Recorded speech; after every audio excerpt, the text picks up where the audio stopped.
"Dear God, please allow me to experience happiness one more time during my life." We became the story, and that was absolutely never our intention. My name is Rudy Rockman. I'm a Jewish and Israel rights activist, and I'm also the executive producer and host of the We Were Never Lost documentary series. It's a series that is set to tell the stories, struggles, and aspirations of lesser-known or disconnected communities of Jews around the world. Our first season is to take place in Africa, and we were just in Nigeria filming our first episode. Unfortunately, after 2 days, we were illegally held by the Nigerian government's internal security service and held in cages for 3 weeks.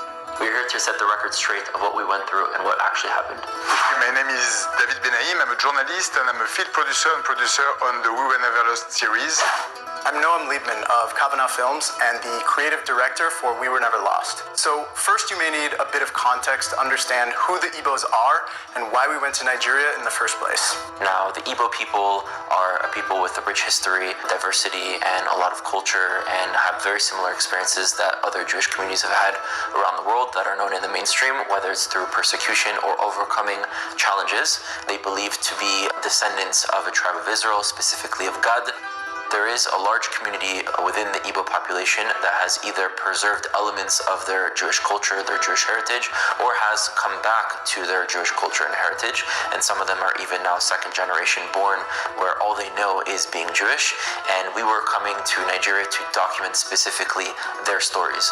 Where do they come from? What have they experienced? What is their history? What are their aspirations? What are their culture? Do they want to stay living in Nigeria? Do they want to come back to Israel? What is their story? And that's why we came to Nigeria.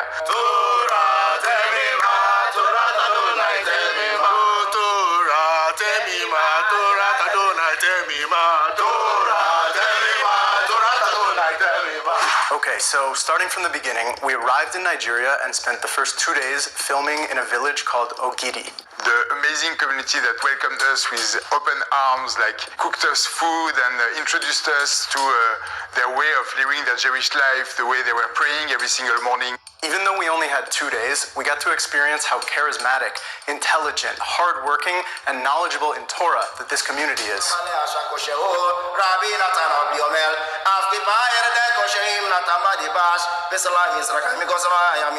At the end of our second day of filming, we were notified that there were some online posts going viral that had used images of us. We could see that they had completely fabricated stories, calling us Mossad agents, associating us to a movement that is seeking to liberate Biafra and to fight against the Nigerian government, which of course we had nothing to do with. Some agents in Israel have arrived. They are here to indeed restore the Biafran nation. Before the British Empire had come and colonized Nigeria, the Igbo people were an autonomous population in their own lands, and when the British came, they united the different ethnic groups and tribal regions, from the Yoruba to the Hausa and Fulani, and also the Igbo population.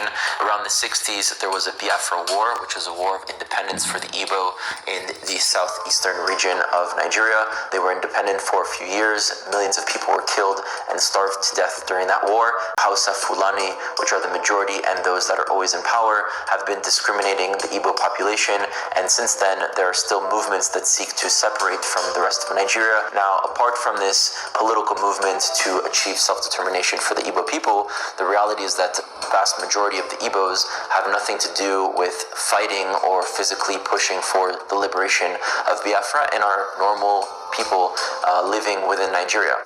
These bloggers had seen we were bringing a Sefer Torah as a gift to the youth community and proceeded to make a fake claim that our efforts were connected to the separatist movement and that when a Torah arrives, it's a sign of their movement.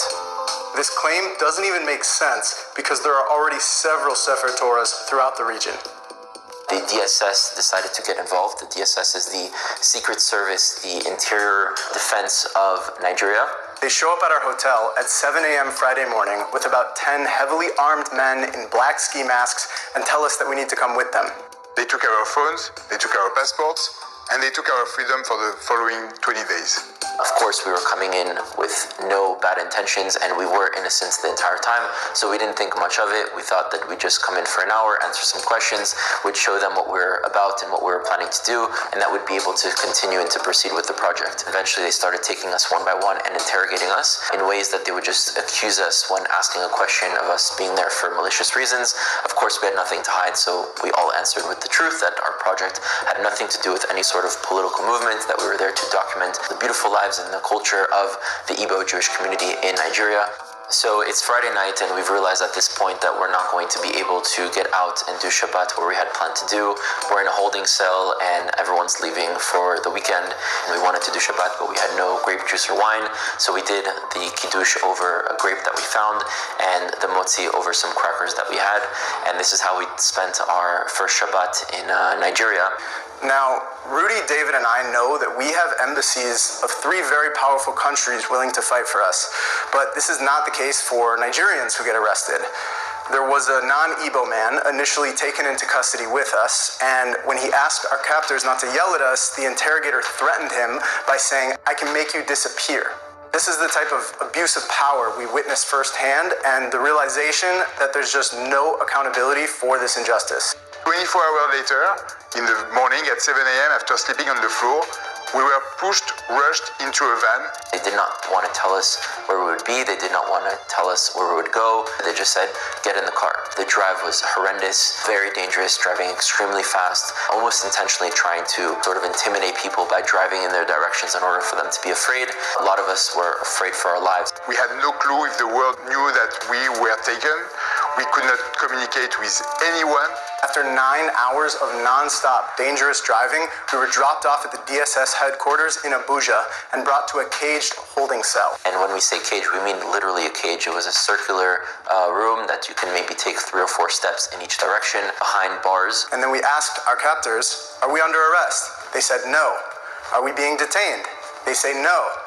So we tell them we refuse to willingly enter this cage. For about 20 minutes, they stood around not knowing what to do because they didn't have the authority to put their hands on us. Eventually, another officer comes in, screaming at his men that they're embarrassing him, and orders them to physically throw us in the cage. First 5 nights, we didn't have lights, we didn't have AC, it was dark, it was hot. No furniture, no beds. We're forced to sleep on the tile floor. We were sweating, there were bugs, there were bottles of urine all over, it smelled very bad. The cage itself looked like what you could imagine in Hollywood movies, besides it was not a film. We were living it completely.